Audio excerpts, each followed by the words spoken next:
नमस्कार, मैं किरण Rajasthali law institute के यूट्यूब चैनल पर आप सभी का हार्दिक अभिनंदन करती हूँ। आज अपने आईपीसी के 10 क्वेश्चंस के बारे में विचार करेंगे या 10 क्वेश्चंस को सोल्व करेंगे कि 10 क्वेश्चंस कौन कौन से पार्ट्स में से पूछे गए हैं। तो आपको अच्छे से ध्यान होगा, आईपीसी का चैप्टर एक तो 4, एक चैप्टर 16, एक चैप्टर 17, ये 3 ऐसे चैप्टर हैं जो बहुत इंपॉर्टेंट है, आपको याद होना चाहिए। ठीक है। और चैप्टर 14 इस बार आने की संभावना है। चैप्टर 14 को ध्यान रख लेना। 268, 269, 270 तीनों सेक्शन बहुत ज़्यादा इंपॉर्टेंट है। तो इम्पोर्टेंट चीज़ों जो मैं बताती जाती हूँ उनको डायरी में लिख लीजिए, नोट कर लीजिए और कभी भी आपके और रिवीजन में रखिए उनको, क्योंकि वो बहुत इम्पोर्टेंट है। तो अब देखते हैं कि आईपीसी में कौन कौन से सेक्शनों में कहाँ कहाँ से पूछा गया है, क्या क्या चीज़ें इम्पोर्टेंट है। जैसे हैं आईपीसी का 191, 192 है। उसके अलावा चैप्टर 4 है ही इम्पोर्टेंट। उसके अलावा चैप्टर जो 3 है, ठीक है, वो इम्पोर्टेंट है। चैप्टर 2 में डेफिनेशन आ गई सारी, वो इम्पोर्टेंट है। उसके अलावा चैप्टर 22 देख लीजिए आईपीसी का। 21 जो है चैप्टर डिफामेशन का, इसके ऊपर लॉन्ग क्वेश्चन आरजेएस में पूछा हुआ रिटर्न में पूरा अच्छे से। ठीक है। और 299, 300 बहुत इंपॉर्टेंट है। ये 2 सेक्शन ऐसे हैं जो हमेशा आपके दिमाग में रहने चाहिए। इनके बिना आईपीसी क्या है, अधूरी है। चलो स्टार्ट करते हैं questions. Indian penal code 1860 A puts jewels into a box belonging to Z with the intention of that they may be found in that box and that this circumstance may cause Z to be convicted of theft. He may be convicted for the offense of।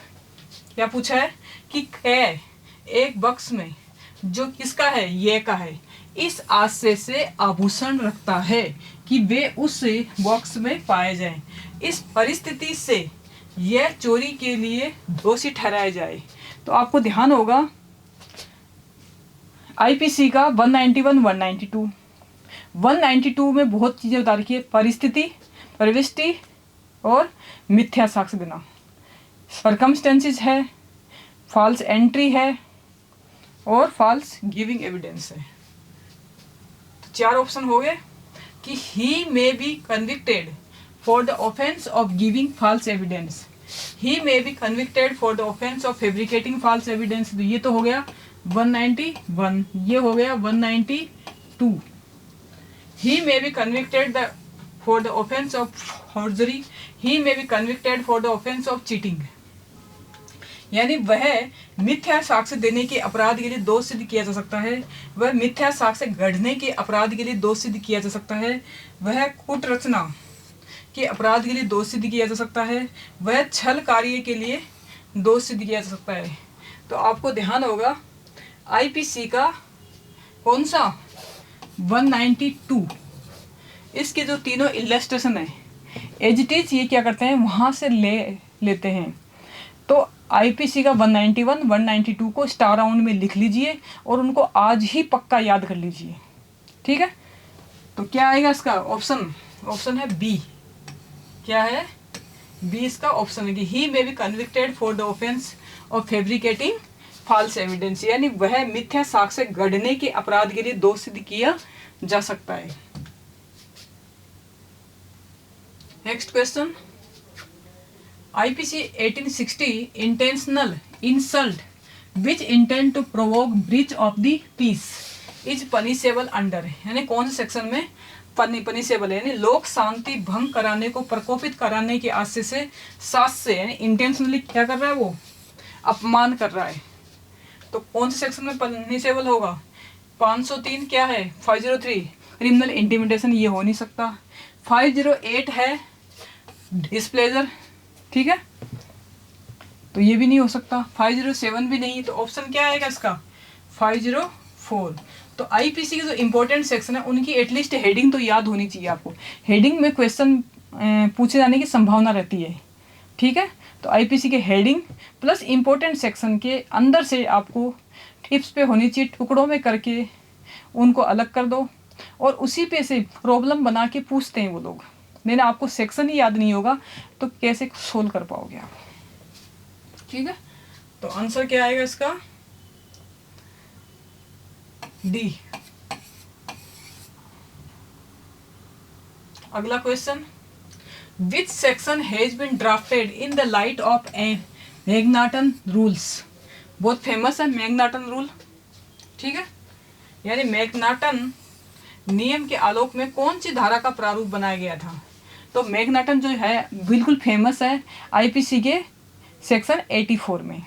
ठीक है, 82 तो है 7 year से कम वाले बच्चे चाहे ऐसा भी ऑफेंस कर रहा हो उसे कुछ नहीं होगा।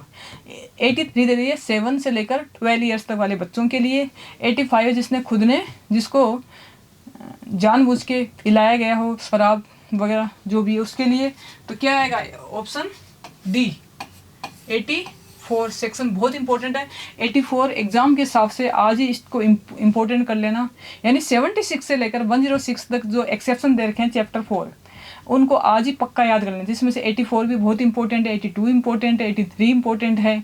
उसके अलावा कुछ सेक्शन और हैं जो वो भी बहुत इंपॉर्टेंट है, लेकिन इस वाले चैप्टर को आज ही याद कर लेना।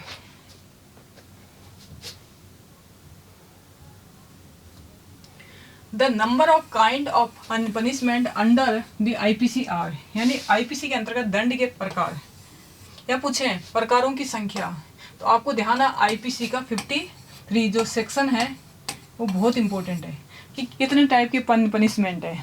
तो राजस्थान में यदि हाई कोर्ट ने एग्ज़ाम लिया है तो उसमें माना है 6, क्योंकि फर्स्ट सेकंड थर्ड 4 5 इस हिसाब से। और RPSC जो राजस्थान की है उसने उसको माना है 5। उसके अलावा बाहर की जो एग्ज़ाम्स है MP हो गई, इन सब में इसको क्या माना है? 5 माना है। क्या माना है? 5। और राजस्थान वाले अगर RJS निकले और हाई कोर्ट ले रहा हो तो आपको कौन सा बताना है? A बताना है। और वैसे बाहर के एग्ज़ाम्स जो है वो इसका C ऑप्शन आएगा। तो एग्जाम देख के लेना कि कौन सा एग्जाम में कैसे कैसे पूछा गया है। ठीक है, तो इंपॉर्टेंट है सेक्शन 53 स्टार राउंड का है। अगला, to constitute abetment it is, यानी दुष्प्रेरण गठित करने के लिए होने के लिए क्या जरूरी है या नहीं है? तो necessary that the act abetted must be committed, not necessary that the act abetted must be committed, necessary that the person abated must have the same intention and knowledge like a abater or none of these। दुष्प्रेरक कृत्य का कारित होना आवश्यक है, दुष्प्रेरक कृत्य कारित होना आवश्यक नहीं है, दुष्प्रेरण व्यक्ति के जैसा आज से वह ज्ञान दुष्प्रेरित व्यक्ति को भी होना आवश्यक है, या इनमें से कोई नहीं है। तो आंसर कौन सा आएगा इसका? बी, कि not necessary that the act abetted must be committed, जरूरी नहीं है वो एक्ट हो। ठीक है, तो क्या आएगा आंसर इसका? बी। इसका आंसर है बी।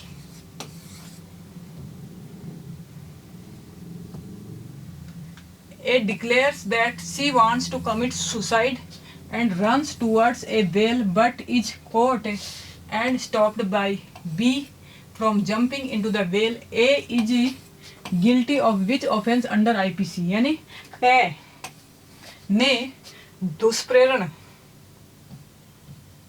A ने घोषणा की कि वह आत्महत्या करना चाहती है और एक कुएं की तरफ दौड़ी, लेकिन ख द्वारा पकड़ी गई और कुएं में कूदने से रोकी गई। ख ने भारतीय दंड संहिता के अंतर्गत कौन सा अपराध किया है? IPC के अंतर्गत कौन सा ऑफेंस किया है? यानी वो लेडी वेल की तरफ गई कूदने के लिए, उससे पहले लोगों ने उसे क्या कर लिया? स्टॉप कर लिया, रोक लिया वहीं से। तो वो कूदने से पहले अपने थॉट्स को चेंज कर सकती थी, इसलिए उसने क्या नहीं किया? कोई ऑफेंस नहीं किया।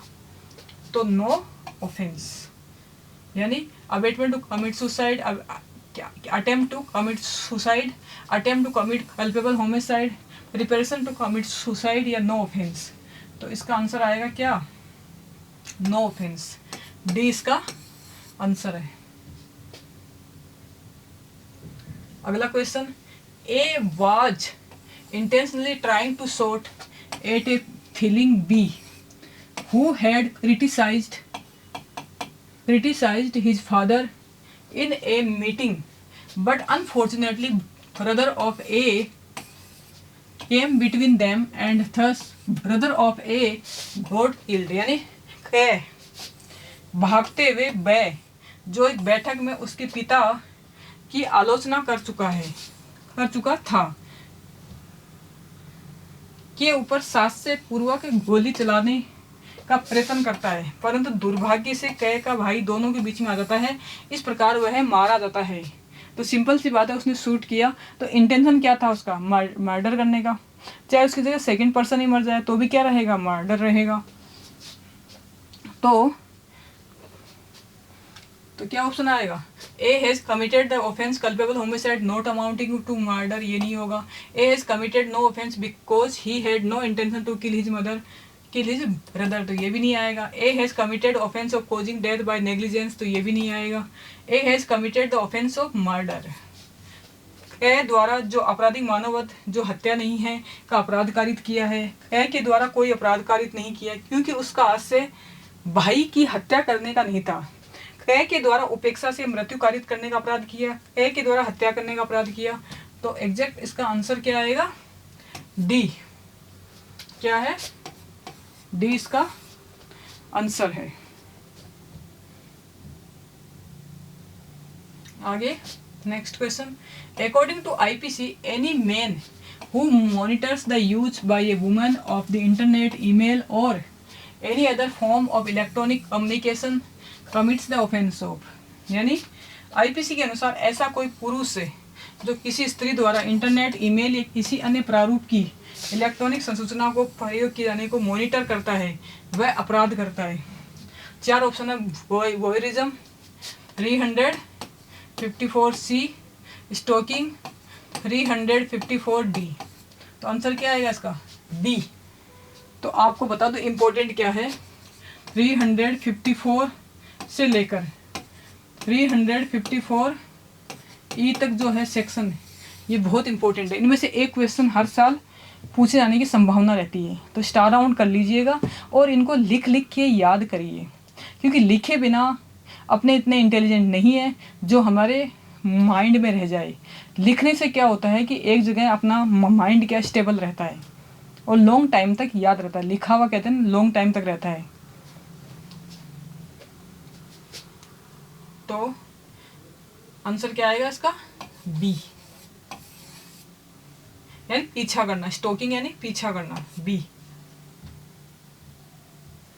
अगला question, Shyam instigates Ramesh to murder Mohan, Ramesh refuse करता है to do so, Shyam is guilty, Shyam किसके लिए गिल्टी है, यानी मोहन की हत्या करने के लिए रमेश को श्याम उकसाता है। रमेश वैसा करने से क्या करता है, इनकार कर देता है, श्याम दोषी है। तो आपको ध्यान होगा आईपीसी का 108 का सेकंड एक्सप्लेनेशन, यानी आईपीसी का 107 और 108 दोनों सेक्शन बहुत ज़्यादा इंपॉर्टेंट है। तो 108 के जो 5 एक्सप्लेनेशन है, यानी 5 स्पष्टीकरण या 5 स्पष्टीकरण है, उनको आज ही टिप्स पे याद कर लीजिए, क्योंकि इनमें से क्वेश्चन पूछे जाने की संभावना रहती है। ठीक है, तो not any offence, abetment to commit murder, conspiracy, attempt to murder, किसी भी अपराध का नहीं है, हत्या के दुष्प्रेरण का है, षड्यंत्र का है, हत्या के प्रयत्न का। तो क्या आएगा ऑप्शन बी, यानी अबेटमेंट टू कमिट मर्डर। भले उसने इनको रिफ्यूज कर दिया, लेकिन उसने जो इंस्टिगेट किया उसने तो अपना ऑफेंस कर ही दिया। ठीक है, सामने वाला चेक करे या नहीं करे, उसने रिफ्यूज कर दिया हो, लेकिन आपने तो क्या कर दिया, इंस्टिगेट कर ही दिया। तो मर्डर का आएगा अबेटमेंट टू कमिट मर्डर। तो आंसर क्या रहेगा आपका, बी। तो आज ही सेक्शन याद कर लीजिए आप, कौन कौन से, 107, 108 के 5 एक्सप्लेनेशन। ठीक है, next question, X suffering from the disease AIDS knowingly marriage with Y and thereby transmits infection to Y, he would be guilty of offense punishable under, यानी एड्स की बीमारी से पीड़ित कैद जानते हुए ख से विवाह करता है और वह ख को संक्रमण पारित करता है, ख धारा के अंतर्गत दंडनीय अपराध का दोषी होगा।